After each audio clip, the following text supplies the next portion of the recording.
অনেক দেরি হয়ে গেল। এই কাজী বাড়ি সমস্ত কাগজপত্র হয়ে আছে তো না? আছে আচ্ছা ঠিক আছে, কোনো ভুল করা যাবে না, কিন্তু সরাসরি চলে যাবো। এই পামেলা, পামেলা, এই তাড়াতাড়ি একটু বাইরে হয়ে আসো তো, তোমারে নিয়ে আমি চলে যাব, নিয়ে যাইতে আছি, তাড়াতাড়ি বের হয়ে আসো। পামেলা। ড্যানিশ ভাইজান, হ্যাঁ। জলসা ভাবির বিয়ের শাড়িখান পরে পামেলা এবং ভারতী গলি ভালো হতো না? এটা তো ভালো কথা কয়েছিস। আমি শেরওয়ানি পরেছি আর পামেলা সালোয়ার কামিজ পরে বিয়ে করতে যাবে, আগে মনে করা দিনে। আচ্ছা অসুবিধা নেই, কারণ মনে করেছিস, থ্যাংক ইউ।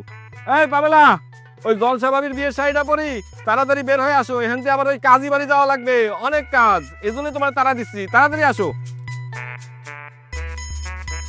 পামে, আসসালামু আলাইকুম। ড্যানিশ, হ্যাঁ। এই এত রাত্রে বাড়ির উপরে এসে এরকম সারের মতো চিল্লাইতেছো কেন? হ্যাঁ, ড্যানিশ যা বল, হ্যাঁ। পড়ালেখা করতেছিলাম, তুমি যে ডাকলে না এতে আমার ডিস্টার্ব হয়েছে কিন্তু। পামেলা কনে ডাইকে দাও। এত রাত্রে তুমি বাড়ির উপরে এসে পামেলারে ডাকতেছো কেন ড্যানিশ? ড্যানিশ ভাইজান এতক্ষণ চিল্লাই চিল্লাই কি কইছে সেটা তুমি শুনতে পাওনি? ড্যানিশ ভাই আইসে পামেলা বুড়ে তুলে নিয়ে যাতি, আজ রাত্রি তাক বিয়ে করবে ড্যানিশ ভাইজান। তাই নাকি? এটা তো দারুণ খবর। হ্যাঁ, একেবারে মামার হাতের মোয়ার ফ্লেভার। তা তোমরা খালি হাতে আইছো কেন? হ্যাঁ, এই বাদ্যবদ্ধ নিয়ে আসো নাই? সেই কথাটা যে একবারে ভাবিনি তা না, কিন্তু পরক্ষণে আবার ভাবি দেখলাম যে জোর জবরদস্তি করি এখন বিয়ে শাদী করব, তার মধ্যে যদি সাথে বাদ্য বাজনার দল থাকে তাহলে পরে সেগুলা ক্যারি করা সমস্যা, আবার লোকজন জানাজানি হয়ে যাবে, দেখতে খারাপ লাগে, বুঝতে পারিস, এই জন্য আনি। ভালো মন্দ নিয়ে তুমিও চিন্তা করো ড্যানিশ ডাবল টি। এই বুকামি কয় কি? আমাদের ড্যানিশ ভাইজান হচ্ছে বংশীয় ছেলে, রাজকপালের ছেলে, সে ভালো মন্দ নিয়ে কথা কবি না তো কবি কি? ইয়াকুব হয়েছে, এত কথা কই করতে হবে না, রাত অনেক হয়ে গিয়েছে, শর্টকাট করতে হবে। জলসা ভাবি, তুমি তো দেখতেছি রাজি খুশি আছো, হ্যাঁ, তাই তার জোরাজোরি করতে হচ্ছে না, ঝামেলা নেই। তুমি এক কাজ করো, শর্টকাটের মধ্যে পামলানি একটু সাজায় গুজায় বিয়ে শাদীন গুলো কথা বুঝতে পারছো না, একটু তাড়াতাড়ি বাড়ি করে নিয়ে আসো, মেলা দেরি হয়ে গেছে ভাবি। আসলে আমার ডাবল ফু তো বাড়িতেই নেই। বাড়িতে নেই মানে? কনে গেছে? আরে ও তো মামার বাড়ি বেড়াইতে গেছে। এই জলসা ভাবি, তুমি কি আমার পাগল বুঝাও? হ্যাঁ, তুমি আমার বুঝালা যে পামলা বাড়িতে নেই আর আমি বুঝে ফেললাম, এটা কোনো কথা? আজ সকালবেলাও তো পামলার আমি দেখেছি বাড়ির মধ্যে আছে, আর এখন তুমি কষ্ট যে পামলা বাড়িতে নেই। পামেলা গেছে তার মামার বাড়ি। আমি কি তোমাকে মিথ্যা মিথ্যা কব? সে দুবাই গেছে।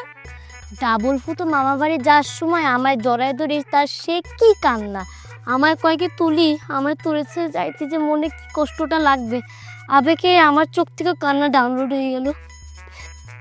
দেখেছেন ড্যানিশ ভাইজান, এই স্টার জলসা দেখতে দেখতে এগের মা মেয়ে তো নাটকবাজ হয়ে গিয়েছে।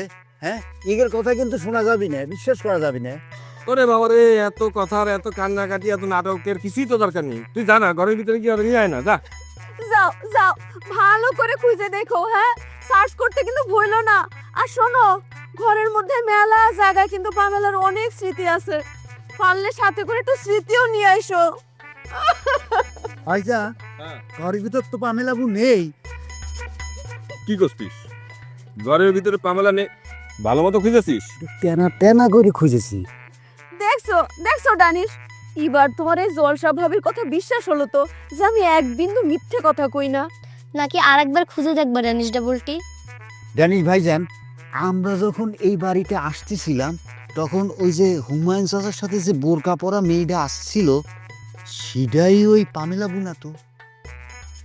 ভালো করেছিস তো, বডি ফিগার তো এখন শ্রীরাম কথাই করছে। ইস রে, চোখের সামনে দিয়ে হুমায়ুন চাচা পামলার পার করে দিলে আর আমরা আন্দাজি করতে পারলাম না। দাঁড়ায় আছে কিসের জন্য? তাড়াতাড়ি পামলার আটকা দিয়ে হবে, তাড়াতাড়ি আয়। এই, পামেলা, পামেলা। যদি কেউ ধরে ফেলে বা আটকাই ফেলে তখন? এতক্ষণে তোর ফুপু পগার পার, এত সহজে ধরা পড়বে না। তো টেনশন তো হচ্ছে রে। চল ঘরে চল। চলো।